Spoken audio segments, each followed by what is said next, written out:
Hello, friends! Welcome back to Read Aloud. Tonight's story is about a porcupine who loves baking more than anything. His croissants are perfectly flaky, his bread is golden and warm, his cakes are wonderful. The only problem is Percy, specifically Percy's quills. And today is opening day. Florence arrived first. She always arrived first everywhere because she was very supportive. "Percy," she said warmly, "it looks wonderful." "Thank you," said Percy, spinning around excitedly. 3 quills flew off and embedded in the doorframe. Florence looked at the doorframe. She looked at Percy. She looked at the croissants. "Are the croissants quill-free?" said Florence carefully.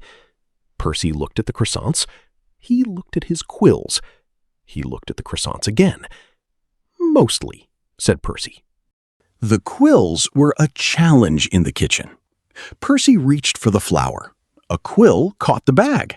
Flour everywhere. Percy reached for the eggs. A quill caught the bowl. Eggs on the floor. Percy leaned over the bread dough. Several quills pressed into it.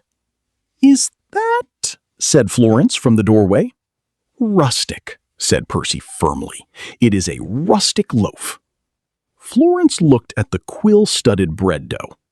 "Very rustic," she said warmly. Sergeant Briggs arrived at 11 o'clock precisely. He looked at the bakery sign. He looked at the quill holes in it. He wrote something on his clipboard. He walked inside. He looked at the counter. He looked at Percy. "You," said Sergeant Briggs slowly, "are covered in quills." "Yes," said Percy. "In a bakery," said Sergeant Briggs. "Yes," said Percy. Sergeant Briggs wrote something very long on his clipboard. "Are any of your quills," said Sergeant Briggs carefully, "in the food?" Percy looked at the rustic loaf. "Minimally," said Percy. The little owlet was on a shelf between 2 loaves of bread.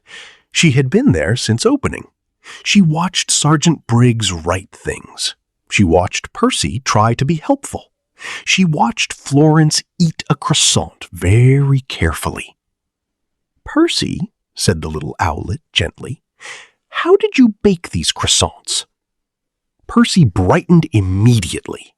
"I used very cold butter," he said, "and I folded the dough 27 times, and I—" "Did any quills touch them?" said the little owlet. Percy thought carefully. He had used tongs. He had worn special oven mitts. He had been very, very careful with the croissants specifically. "No," said Percy. "The croissants are perfect." The little owlet looked at Florence eating her croissant with complete happiness. "Then start," said the little owlet, "with what you do perfectly." Percy made a fresh batch of croissants, with tongs, with oven mitts, with extreme careful concentration. He put them on the counter. He stood back. Not one quill. Not anywhere. "Try one," said Percy to Sergeant Briggs. Sergeant Briggs looked at the croissant. He looked at Percy. He looked at his clipboard. He picked up the croissant. He bit into it. He chewed. He chewed some more. The clipboard lowered slightly. "That," said Sergeant Briggs slowly, "is an exceptional croissant." Percy's warm eyes went very bright. "Magnificent!" said a voice from outside the window. Everyone looked. Pablo the parrot was on the windowsill. "Wrong story," said the little owlet. Pablo flew away. He was not offended. Everything was magnificent anyway. Sergeant Briggs finished the croissant. He looked at his clipboard, he looked at Percy, he looked at the quill holes in the sign, he looked at the rustic loaf, he looked at the tongs hanging on the wall. He wrote something on his clipboard. He turned it around. It said, "Approved, with conditions." "The croissants are exceptional," said Sergeant Briggs. "The rustic loaf is," he paused, "creative. You may open, on the condition that the croissants remain quill-free." "Always," said Percy firmly. "And the bread?" said Florence. Sergeant Briggs looked at the rustic loaf again. "Some people," he said slowly, "like rustic." Word spread fast. By afternoon, there was a queue outside Percy's bakery. A rabbit, 2 hedgehogs, who felt a particular solidarity with Percy, a fox, several birds, an extremely tall giraffe who could not fit through the door, but ordered through the window very politely. They all came for the croissants. Some of them also bought the rustic loaf. "It has texture," said one customer. "It is extremely rustic," said another. "Is that a quill?" said a third. "It is a feature," said Percy firmly. "Magnificent," said a voice from outside. Pablo was back on the windowsill. "Still the wrong story," said the little Owlet. Pablo did not move. He had smelled the croissants. They were magnificent. At closing time, Percy looked at his empty shelves. Every croissant gone, most of the rustic loaf gone. Someone had bought the last piece specifically because of the quill feature, which they called artisanal. Florence helped Percy clean up. "Percy," she said, "you did it." "I did," said Percy. He looked at his quills.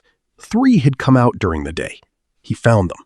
None in the food. He was very careful about that. "Tomorrow," said Florence, "will you make the honey rolls?" Percy looked at her. His eyes went very warm. "I have been practicing," said Percy, "for 3 years. The end. And what did we learn today, friends? We learned that what makes us different, even the things that get in the way, that poke holes in signs and deflate hats and make rustic loaves more rustic than intended, are part of us. And the answer is not to hide those parts. It is to find what you do perfectly despite them, and start there.